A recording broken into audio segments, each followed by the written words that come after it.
नमस्ते दोस्तों, मैं Pramod Kumar, share market analyst, आपका स्वागत करता हूं आपके अपने YouTube channel stock market analysis पर।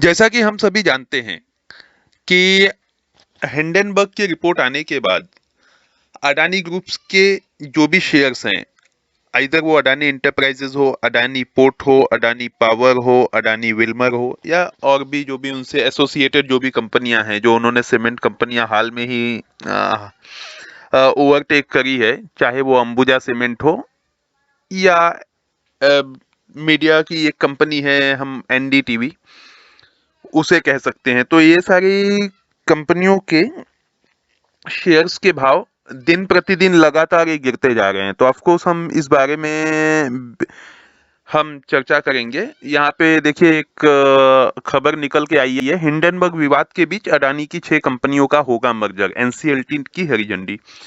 तो ऑफकोर्स एनसीएलटी वहां पर आती है एंटरटेन करने के लिए जहां पर कि हमारा कंपनियों के हालात अच्छे नहीं होते, या तो अंदर से कुछ तो प्रॉब्लम है, अंदर या बाहरी कुछ तो कारणों से वो दिन ब दिन वो कमजोर होती जा रही हैं।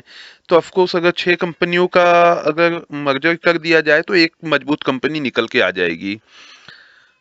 तो of course Adani is planning something else and something very big, कुछ तो बड़ा वो करने जा रहे हैं, जिससे कि हिंडनबर्ग रिपोर्ट की जो उनको मार पड़ी है, तो ऑफकोर्स वो उसका जो इफेक्ट है बहुत काफी कम हो जाए। हालांकि इस समय अगर देखा जाए तो दिन ब दिन उनके शेयरों में लोअर सर्किट लगता जा रहा है और प्रतिदिन उनके जो भी शेयर्स हैं नीचे की ओर बढ़ते जा रहे हैं, जिसकी वजह से बैंकों का भी उनको प्रेशर्स आ रहा है, लोन्स वगैरह का, जो भी फाइनेंशियल कंपनियों ने उन्हें लोन दिया है तो वो भी आज लोन रिकवरी के लिए of course they are doing some practices.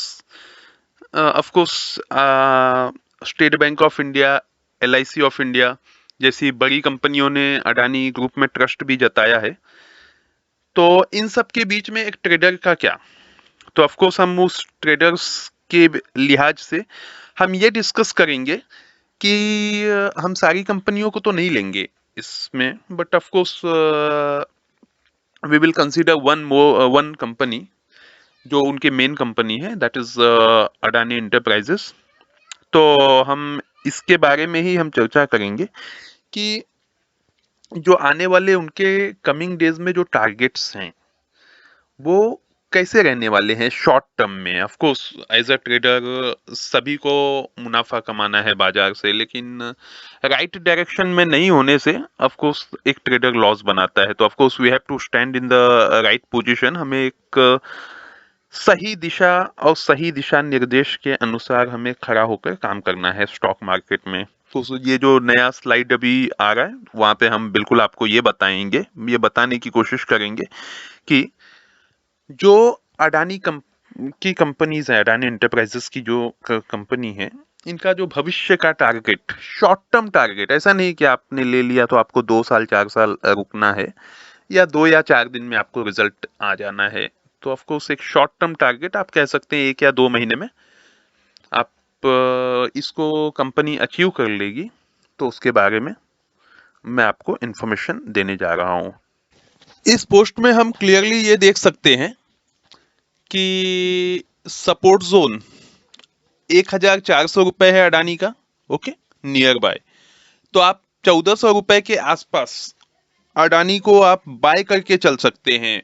May be ये प्राइस थोड़ा सा फ्लक्चुएट हो सकता है कि 1400 में जब आप इसे खरीदें तो ये 1300 या 1350 आ जाए, और हो सकता है ये 1500 से ये वापसी कर ले ऊपर की तरफ, ओके।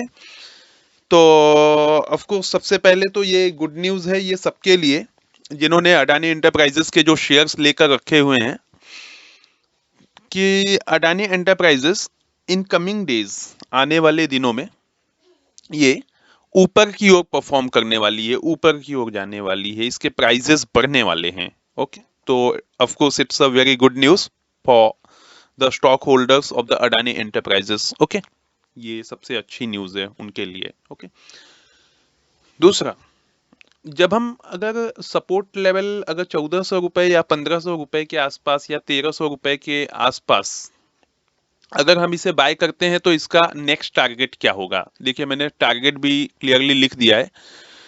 अडानी एंटरप्राइजेस का जो पहला टारगेट होगा वो 2640 रुपए, 2640 and the second target can be 3250, 3250 रुपए दूसरा टारगेट कंसीडर किया जा सकता है। और तीसरा जो टारगेट निकल के आ रहा है वो 3620 रुपए प्लस, मतलब आसपास 3620 रुपए, मतलब यहाँ पे आप इसका प्राइस देख सकते हैं। अब ऑफकोर्स ये तो कोई भी बता देगा कि ये कितनी ऊपर जाने वाली है। सपोर्ट रेसिस्टेंट टर्म में अगर कोई मास्टर है तो of course they can tell you, वो आपको बता ही देंगे। इसके साथ में हमारी खासियत ये है कि हम आपको वो टाइम भी बताएंगे कि जिसके बीच में अडानी परफॉर्म करने वाली है ऊपर की तरफ। तो यहाँ पे बिल्कुल, यहाँ पे 6 फरवरी से 15 फरवरी के बीच में, ऑफकोर्स इसे मैंने कुछ लोगों को ऑलरेडी दिया भी है इस कॉल को। तो यहाँ पे 6 फेब को जिसने भी ऑब्जर्व किया होगा कि एक बार 2200 रुपए जाने के बाद ये स्टॉक अपने आप को 1700 रुपए पे, 1600 रुपए पर भी लेकर आया है। उसके बाद सबसे पहले तो ये 1000 रुपए गिर गया। ओके, 1000 रुपए से फिर ये 2200 रुपए चला गया जहां पे फंड डबल हो गया। उसके बाद फिर से ये 1600 रुपए भी आ गया। तो ऑफकोर्स इसी तरीके से वो इसी पैटर्न से धीरे धीरे करते हुए वो आसपास 1400 रुपए के आपको अवेलेबल मिलेगा अडानी खरीदी के लिए, खरीदने के लिए। और जो इसका टारगेट जोन है 2640, 3250 या 3620 रुपए। ओके, ये तीनों टारगेट्स जो अचीव होने वाले हैं ये आपको मिडल ऑफ मार्च तक, मतलब 15-16 मार्च तक, या यूं कह लीजिए कि मार्च का पूरा महीना आप ले लीजिएगा। इसी बीच में ये सारे टारगेट्स अडानी एंटरप्राइजेस के हिट हो जाएंगे। तो ये बिल्कुल भी गोल्डन अपॉर्चुनिटी है उन लोगों के लिए जिन्होंने अडानी एंटरप्राइजेस में पोजीशंस नहीं बनाया है, या जिन्होंने बनाया तो है पोजीशंस लेकिन उन्होंने उसे 4000 रुपए, 3000 रुपए, 3500 रुपए पे ले लिया है। तो they are having very good opportunity, वो उनके पास बहुत भी बढ़िया मौका है अच्छा कि यहाँ से उसको एवरेज कर सकते हैं। तो बिल्कुल इस चीज का ध्यान रखिएगा। ओके, तो इस तरीके से अडानी में के प्राइसेस में मोमेंट होने वाला है।